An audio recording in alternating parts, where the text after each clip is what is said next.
Have you ever felt the floor of your entire world turn to glass just before it shatters? I was standing in the doorway of our guest house, the one I'd built with my own hands, staring at a pair of men's shoes I'd never seen before. They were expensive Italian leather, casually kicked off by the sofa, as if they belonged there.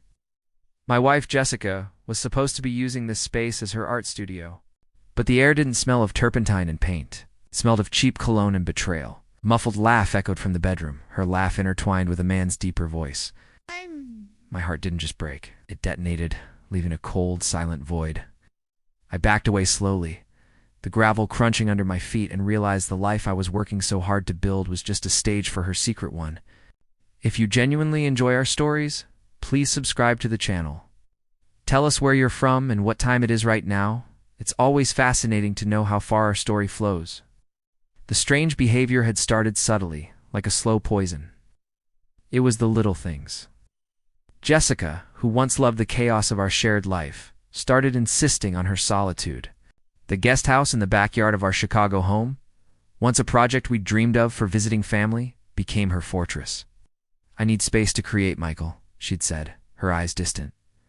"The noise from the house, it's just too much." I was working 60-hour weeks at my architecture firm, trying to build a future for us, so I gave her the space she wanted. I thought I was being a supportive husband. I was a fool. The late-night texts she'd hide, the sudden obsession with her privacy, the way she'd flinch if I touched her phone, I'd chalked it up to artistic temperament. The truth was far uglier. She wasn't creating art. She was creating a separate life, a parasitic existence, feeding off mine.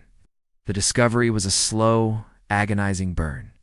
It began with a credit card bill, charges from a high-end men's clothing store on Michigan Avenue. When I asked, she waved it off. A birthday gift for my brother? Silly. Her brother's birthday was 6 months away. Then came the phone calls. I picked up her phone once thinking it was the contractor for our main house. A man's voice, slick and confident, asked, "Hey babe, did you get the wine I left?" I froze. Jessica snatched the phone from my hand, her face a mask of fury.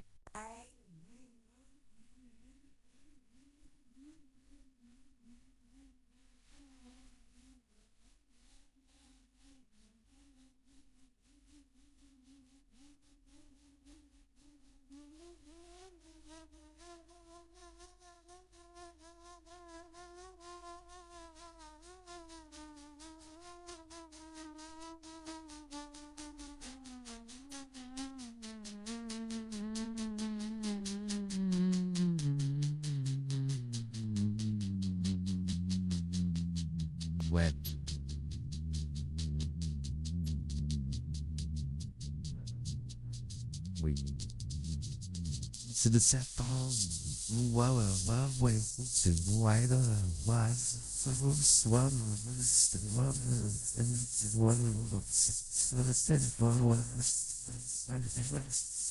You're so paranoid. She was cold, manipulative, turning my genuine concern into a character flaw. The villains, Jessica and her unseen lover, felt untouchable. They were living under my roof, eating food I paid for, their arrogance a suffocating blanket. I felt humiliated, a ghost in my own home.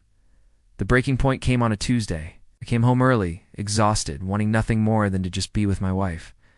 The main house was empty. I walked to the guest house, the lights on, casting a warm, inviting glow. Through the window, I saw them. Jessica was in his arms, her head thrown back in laughter, a look of adoration on her face I hadn't seen directed at me in years. He was a stranger, some smug-looking guy with a perfect smile, standing in my yard, holding my wife. I sank to my knees in the wet grass, the cold seeping into my bones. It wasn't just heartbreak, it was erasure. My entire reality crumbled. That night I didn't sleep. I sat in the dark, the emotional storm inside me finally calming into a terrifying, icy resolve. The loyal, loving husband was gone. In his place was a man with nothing left to lose, a man who would burn their world to the ground. My revenge began, not with a bang, but with a click. The click of a camera lens. I installed high-resolution, motion-activated security cameras covering every angle of the guest house, the driveway, the gate. I hired a private investigator, a grizzled ex-cop, who'd seen it all. He pulled the lover's name in a day. Mark, a failed real estate agent with expensive tastes and a string of debts. He was living in my guest house full-time while I was at work. I gathered proof meticulously. Financial records showing my money being funneled into his accounts through Jessica. Audio recordings of their conversations, their laughter, their plans to wait me out until they could have it all. I documented everything, every text, every lie, every stolen dollar. I opened a new bank account and began quietly moving my assets. I contacted the best divorce attorney in Chicago, a shark named Mr. Davies. I laid out the evidence on his polished mahogany desk. He looked at me, a slow smile spreading across his face. "Mr. Hayes," he said, "this is not a divorce. This is a demolition." The trap was set. Jessica's 35th birthday was approaching, and she wanted a huge party. Celebration of us, darling. She'd cooed, oblivious. I agreed enthusiastically. I booked the fanciest rooftop bar in the Gold Coast, invited all our friends, family, and her influential art world contacts. It was to be the social event of the season. The day before the party, I made my move. I had Mark served with a formal eviction notice and a restraining order at the guest house. He was given 1 hour to vacate with a police escort. I watched from the main house as his smug face turned pale with panic. He tried to call Jessica, but I had a signal jammer activated. He left with nothing but the clothes on his back. That night, at the party, Jessica was radiant. The queen of a kingdom she didn't know was already in ashes. She kept checking her phone, a small frown line appearing between her brows. "Have you seen Mark?" she'd ask her friends. "He was supposed to be here." At the peak of the party, I took the microphone. "I have a special birthday presentation for my wife," I announced. The giant screen behind me flickered to life. It wasn't a slideshow of our happy memories. It was a video, a compilation of the last 3 months. Crystal clear footage of her and Mark kissing by the guest house door. Audio of them mocking me. Financial statements showing the thousands of dollars she'd given him.